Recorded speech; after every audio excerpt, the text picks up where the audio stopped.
Happy lunch hour, gang. Okay, we are getting closer and closer to January 20th, which is a good thing. And I still wonder what's going on because it looks like in the news, if you just listen to what they report, that Trump's losing. I don't see it happening that way.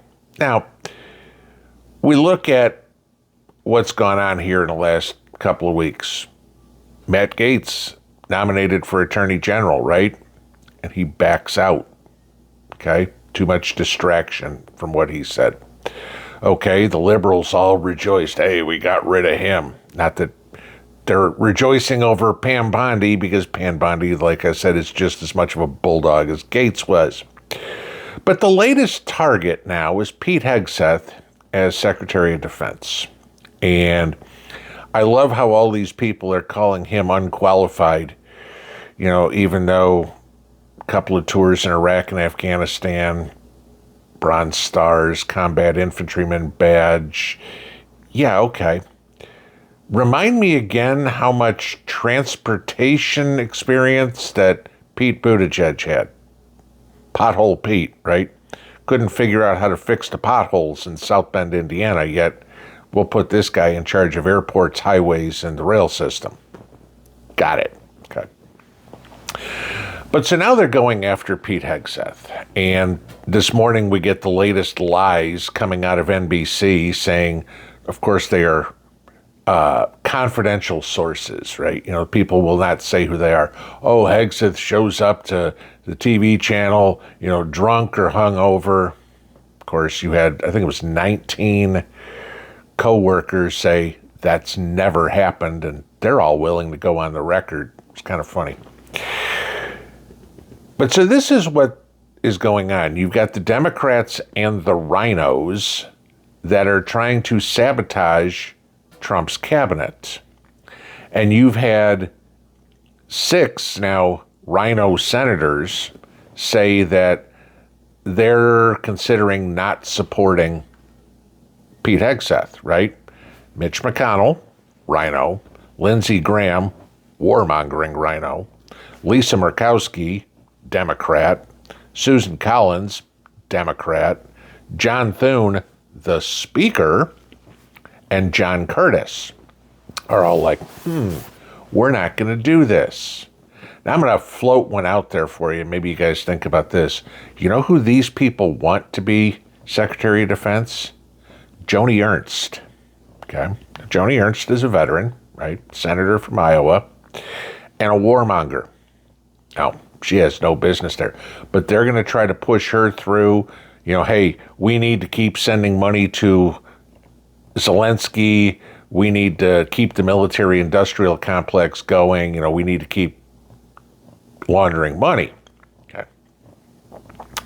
This is the deal. Now, we've heard in the last month all the stories about recess appointments, that Thune said, they'd recess the Senate, and then Trump could call for a recess of the House automatically, or vice versa. Mike Johnson could recess the House, and then Trump could recess the Senate, and then make his appointments that way.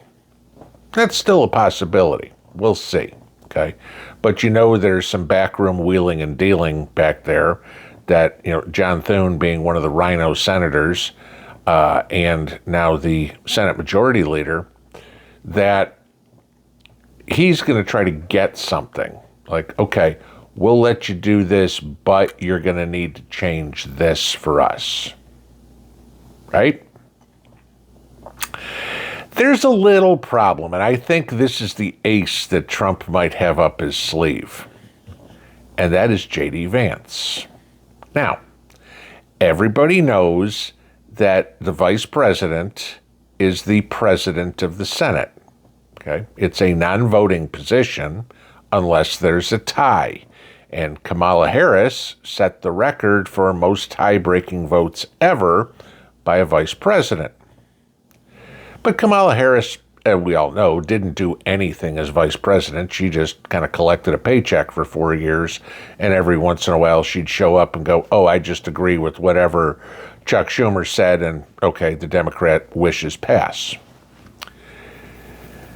Does anybody realize that while the leaders, the majority leader and the minority leader, think they are the most powerful people in the Senate, that's only because of an omission? Mitch McConnell once said, the only bills that ever come to the floor are the ones that I decide to come. I'm the majority leader. Right. That's true. In the absence of the president of the Senate. Did you know that? Okay. Trump could very easily tell J.D. Vance, your job for the next 4 years is to run the Senate. Therefore, the majority leader, John Thune, is now the number 2 person in the Senate. And J.D. Vance decides what comes up for debate, what goes up for vote, when they go on recess, etc., etc., etc. That is the way the Senate operated up until 1935, that the vice president basically oversaw all the operations of the Senate. And then that got changed, and the vice president was going to go do other stuff, and yada, yada, yada. And so the majority leader then had the gavel. Time to change that back there, Mr. Trump. You got railroaded. The people got not who we wanted. We got stuck with John Thune. I mean, come on, it was either John Thune or John Cornyn. Really? Trump can't be going, this is okay. You know, 2 people that don't like Trump. You got to understand something here. The Republicans in Congress, both houses, didn't get there. You don't have a Senate majority. You don't still have a House majority because the American public was clamoring for John Cornyn to win, or Lindsey Graham, or we wanted more Lisa Murkowski. No. The 77 million of us voted for Trump and what he wants to do. And y'all rode his coattails to get there. He's going to make the decisions. And you know damn well he's playing 4D chess. Fine, have your moment in the sun. We'll just wait. No problem. You're majority leader. Notice Trump didn't push back at all about who the majority leader was going to be in the Senate. Not at all. Okay, whatever you decide to do.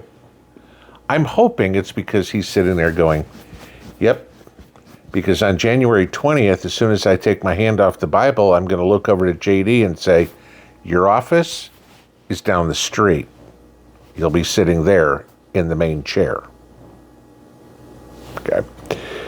And then it's up to JD Vance what comes up for vote in the Senate. And the Republicans will bitch, and the Democrats will bitch. But you know what he'll do?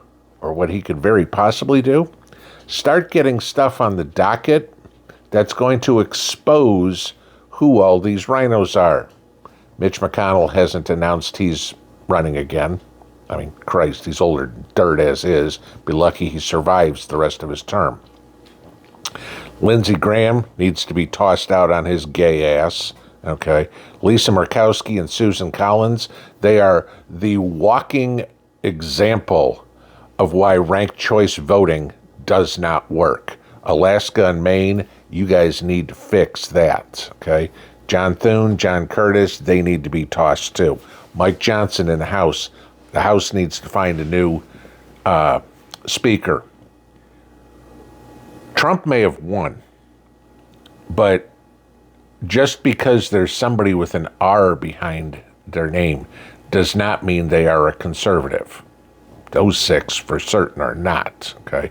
They are liberals who the only way they can win is by crooked politics. And so, hey, you know what? If I put an R behind my name, there's enough people out there who don't spend any time researching, you know, I get an F Liberty score, but they'll vote for me just because I'm a quote-unquote Republican. People are waking up. Donald Trump has the opportunity to go back to conservative principles, kind of like the Constitution, okay? Kind of like the way the Senate was run before 1935, The definition of conservative, go back, okay, to when things were good, not liberal progressivism where we have to change everything. No, let's go back to what made this country what it is in the first place, because it worked, okay? Liberal progressivism has been proven throughout the course of world history that it does not work, which just dumbfounds me. It's like, gee, this has failed every time it's been tried, but we'll do it better. This has worked in the past. No, we can't do that anymore. Okay. Tells you what you need to know about the electorate and how stupid it is in the United States, how many people need to go take an 8th grade civics class to learn a little bit. I mean, as I've said before many times, go talk to college students, and I guarantee you they can't tell you what the first 5 amendments to the Constitution are, okay? That's how bad we are. But what Trump could really do, really do to turn Washington on its head, to drain the swamp, is to instruct J.D. Vance to go exercise his constitutional duty as president of the Senate and watch everybody freak out. And then something will get done. They may vote down what J.D. Vance puts up, but that's the whole point. Trump's trying to drain the swamp, right? Fine, this is what's coming to vote today. I'm voting against it. Good. You're on record. And in 2 years, 34 of you in the Senate are up for re-election. My bet, there's a few of you that ain't coming back in 2023 or 2027. Have a good afternoon. Pinball out.